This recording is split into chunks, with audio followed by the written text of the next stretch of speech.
Welcome to Arizona Living, your home, your inspiration. I'm Jane Klaus. Now, this past year, we've all spent much more time at home, and as a result, there's been a home remodeling boom. That's happening, but before we talk about it, let's take a look at what's coming up on the show. We'll tell you how to help a local hospital while earning a chance to win prizes, organizing your home with the advice of an expert, and updating your space with American Furniture Warehouse. That and much more coming up on Arizona Living.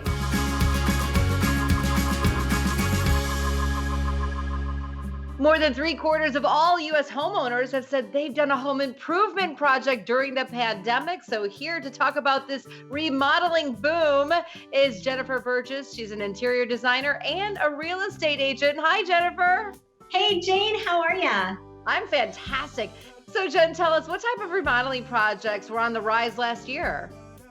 We've seen everything, and it really just depends on where the home is located and what the person's budget is. But I've seen everything from redoing the interior paint, just taking a weekend and painting your house. I've seen people rip up old floors and install new wood floors or new carpet. And I've also seen as big and drastic as new master bath, new kitchen. It really just runs the gamut, but each project brings such new life into a space. And what do you think the reason behind this desire to remodel the home? What's that coming from? Well, I think just like everybody watching, we've all had to spend a lot more time at home over 2020. And so when you're within your own walls for that long, you start to really notice the nuances of how you live and the details of your house, and do the two blend together well, or is there conflict in the space? And I think, after a couple months, people start to realize, gosh, I don't utilize this space or this room in my house like I thought I would. Is there another purpose for it? I think you start to really become aware of your surroundings. I've seen a lot of people redoing spaces for offices these days, and I've also heard of something called a Zoom room. People are creating their own Zoom rooms out of closets. Yep, that's for sure. The other trend we're seeing too is space for a home gym. So whether that's, hey, I want to drag my Peloton in somewhere and have a workout room, or I need a space for my yoga mat and some weights, we're also seeing people carve out a little niche for that in their lives. So if somebody's looking to spruce up their home, what do you think they should tackle first? The boring answer to that is, what's your budget? Because you have to be so realistic with this process. Most, if not all, of the remodels I've seen take much longer than people think, and they cost more. So I would say, first and foremost, have a very honest discussion and decide what you can really stomach. Is a kitchen remodel going to take 4 months? Can you handle that? But I would say some of the biggest bang for your buck items that will not take 4 months, repaint your interior. Not only will it appear fresh and clean, it'll also kind of give that new house smell. And freshly painted walls are always a nice relief to walk into. I would also say doing the light fixtures. You can really update the exterior elevations of a home by just changing out the lights around your garage, by your front door, and it'll just give your house a whole new life. Yeah, I love it. And those smaller projects can really make that big impact. We think about maybe changing out the doorknobs in your kitchen for a little bit of difference or an update, or even doing a gallery wall of photos is one of the things I love to do. So some cute and easy DIY projects. What else can make that big impact without breaking the bank? Like you said, changing out your knobs and pulls, also painting your cabinets. There are so many unique things you can do with paint nowadays that's a project you could tackle in a weekend. Other things I've seen are just basically taking some interesting trim and maybe painting that a different color. Not necessarily your whole house, but just maybe the trim around the doors and your baseboards. Go to your local hardware store, buy some 1x2 pieces of wood, and you can create designs on your walls. It's really cool, and it makes a room look brand new. I love it. Well, it's really an exciting time to be a homeowner and in the real estate market, and also even the home improvement market. Do you feel like those trends will continue in 2021? I think they will, only because this last 12 months, people have become very aware of their surroundings and how they live in their spaces. So I think we will still see people have an appetite for refreshing, remodeling, perhaps even demoing and building new. Jen, thank you so much. You bet, anytime. If you'd like more information on Jennifer's designs, just head to her Instagram. Tucson Medical Center is at the forefront of medicine, and they're launching a way for us to help them while potentially earning prizes.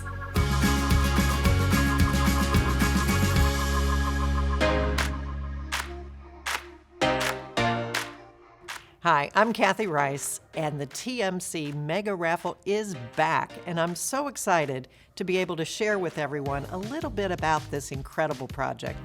Well, I think the thing that makes this project so incredible, it's not traditional philanthropy. To date, this particular raffle has been able to give back almost $9 million to Tucson Medical Center. They're unrestricted dollars, which basically means the hospital is able to take those dollars and directly put it into patient care programs, new equipment, the latest and greatest of technology that keeps Tucson Medical Center on the cutting edge of everything that's happening when it comes to medicine. Single tickets for the raffle are $100, and another thing that I want to mention right along with that is there's no prize that's less than the cost of a single ticket. Once you have purchased your ticket, you have an opportunity to get involved in the 50-50 jackpot, which went for just under $900,000 last year. I think what's really kind of fun about this year's early bird prize packages is both include $20,000 in cash and an SUV. The early bird prize number 1 is the Cadillac XT6, along with that 20 grand. Early bird prize number 2, equally exciting, it's the Land Rover Defender, along with that $20,000 in cash. I can promise you the winner of that particular car, it's exciting.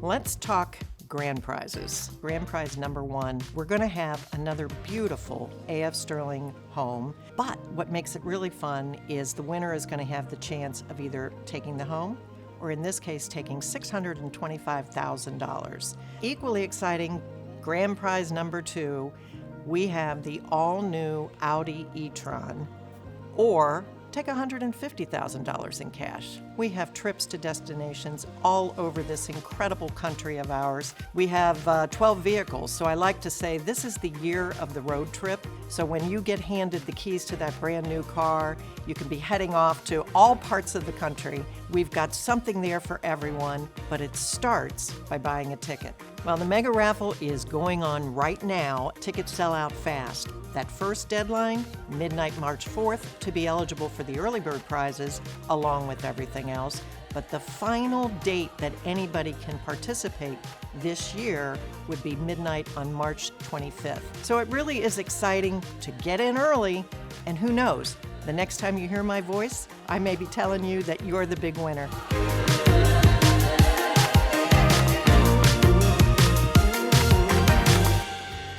Vacations were on hold last year, so many homeowners decided to update their outdoor spaces to create an oasis for the family. Now it's reported that deck construction was up nearly 300% last year. And I agree, there's nothing like taking an escape to your own backyard for a quick getaway. Stick around, there's more Arizona Living coming right up. American Furniture Warehouse shares some design ideas for your home. And dealing with stress and anxiety can be challenging. We show you a place offering a lifeline.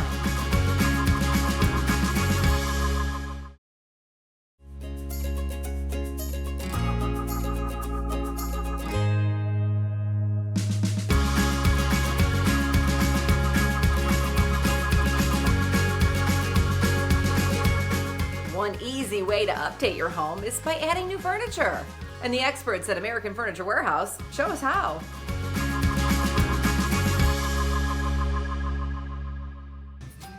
Creating a unique bedroom setup with an eclectic theme is the perfect way to show off your personality at home. We started with a traditional bed with a classic look. The neutral color and padded headboard gives us the perfect anchor for the room. From there, we continue to build on the visuals of the space with lots of functional and decorative pieces. Next to the bed, we opted to use living room end tables instead of traditional nightstands to create a unique look. The open design provides lots of storage space, and they coordinate with our industrial bookshelf. We continued the modern design and wood textures with the dresser, and we added a comfy gray chair for a spot to read and relax. The Western-themed cowhide rug adds a rustic flair to the room, and the colors coordinate with the bed and bookshelf. Adding lamps and decorative pillows gives the room additional charm and helps brighten up the space. As always, you can find everything in this room and more at American Furniture Warehouse. Lately, life is more stressful than ever with the normal everyday adjustments. The counselors at Lifeline PCS understand and can help you cope with all of life's challenges.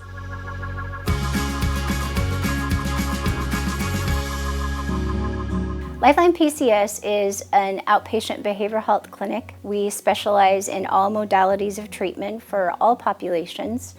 We have 6 different locations throughout and we are here to serve the community in any way that they can possibly need. There is a misperception sometimes that counseling is strictly for people with serious mental illnesses. However, given the current times that we're all dealing with the pandemic, we're actually seeing people who for the first time are dealing with behavioral health issues. So we have people who for the first time are dealing with basic needs, not being able to pay rent, not being able to have money for groceries. And so we're really encouraging people who maybe for the first time that they've ever experienced behavioral health issues to come and seek counseling, because it definitely can help get through the really tough times.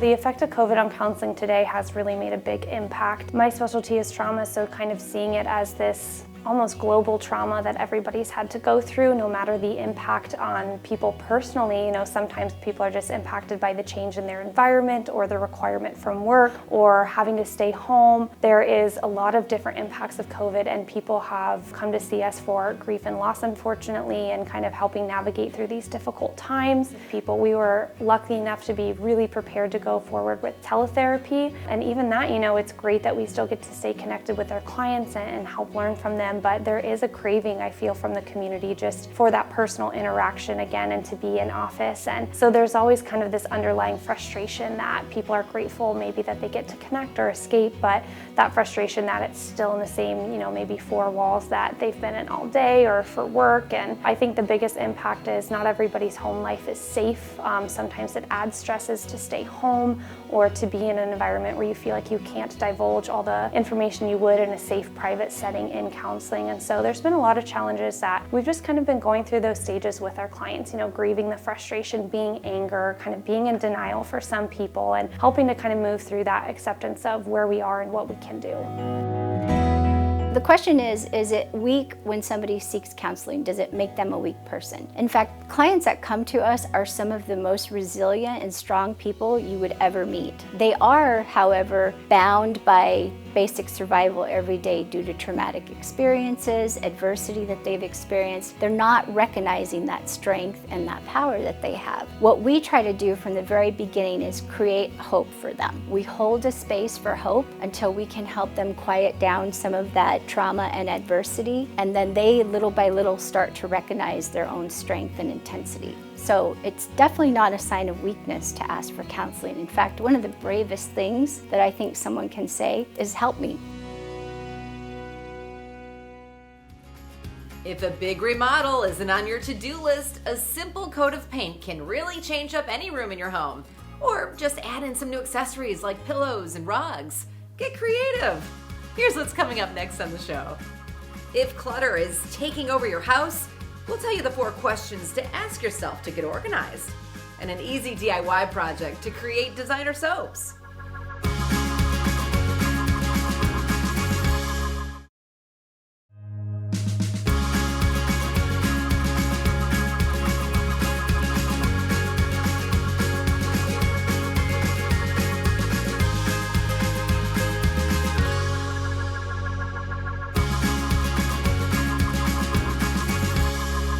As we continue organizing in 2021. Joining us today from Simple Organized Solutions is Andrea Brundage. Andrea, this whole organizing thing is really fun. It is fun. It is fun. Let's have some fun this year, shall we? What's one rule of thumb that we can use to start and organize a specific area? Well, I like to apply what I call the 4 Qs, which are my 4 questions that are applied to anything and everything in your space. The number 1 question is, do I love it? Do I use it? Or do I wear it? It's question number 2. And number 3 is, does it serve me well? And then the 4th question is, can it serve someone else better? And that's where you're given permission to let these things go. Absolutely. I love the 4 Qs. Those are great to know and to live by when you're doing this. What happens with those items that are just memories? It's something that you just can't part with yet, or you really shouldn't part with because it's something special to either your family or to you. Well, and I'm going to just share from a full vulnerability place. I am very nostalgic. And so you have to be ready to deal with those things.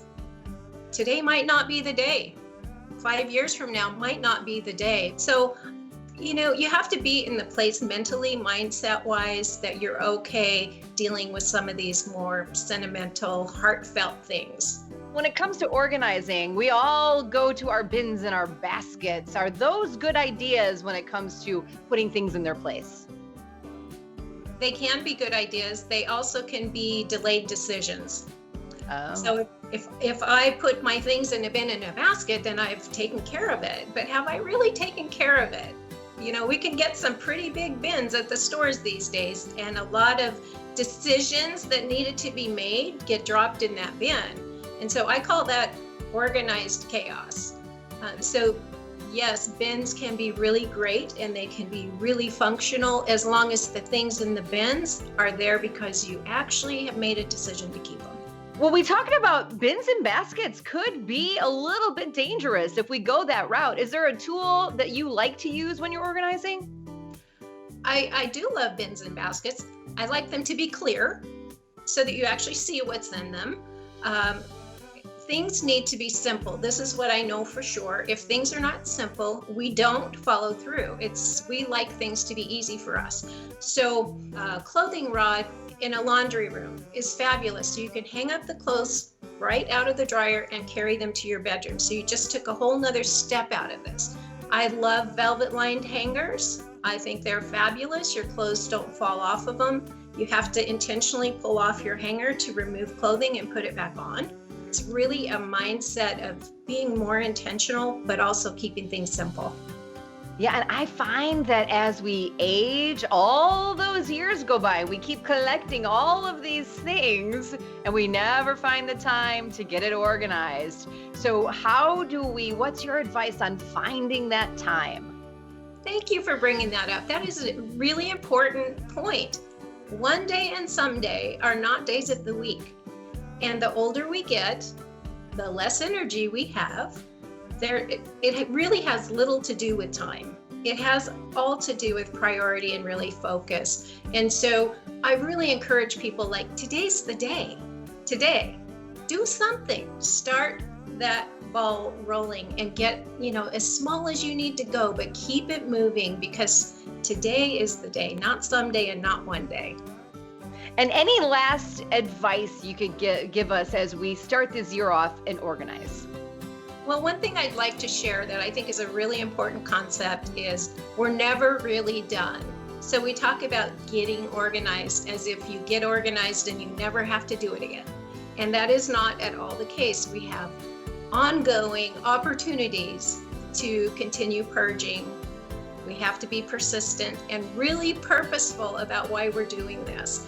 And at the end of the day, the goal is to have a simpler, less stressed life. I love it. Andrea, thank you so much for all of this great information and advice. For more information, just visit Andrea's website. I just love an organized space. Now, if I could just conquer that junk drawer. Don't go anywhere. There's still more to come on Arizona Living. I'll show you a simple DIY project for homemade soap.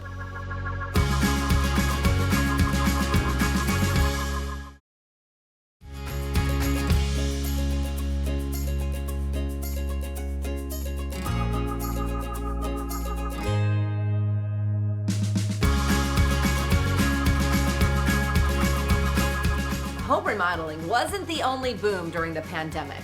DIY projects hit an all-time high, and I've got a simple one for you to do.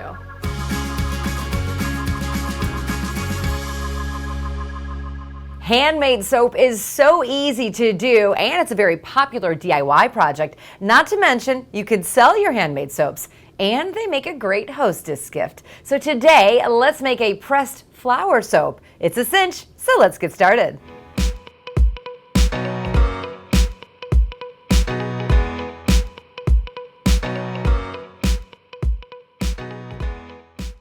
You'll need clear and white glycerin melt and pour soap base, dried flowers, rubbing alcohol, essential oils, a silicone mold, 2 heat-proof measuring cups, and stir sticks. First, drop the flowers into the bottom of the mold. Melt the clear glycerin soap base in the microwave for 30 seconds, and then at 10-second intervals until completely melted. Mix in a few drops of essential oils and stir. Pour into the mold over the flour about halfway up. Wait for it to harden about 8 minutes, then spray rubbing alcohol over the top of the clear glycerin. Now, melt the white glycerin soap base in the microwave for 30 seconds and at 10-second intervals until it's all melted. Now, it's optional to add a few more drops of essential oils into the melted white glycerin if you want more fragrance in your soap. Pour over the top of the clear base already in the mold. Wait an hour for it to harden and pop out. Another option is to add food coloring to your clear glycerin to make colored soaps. And there you have it, soap so pretty, it's like a work of art.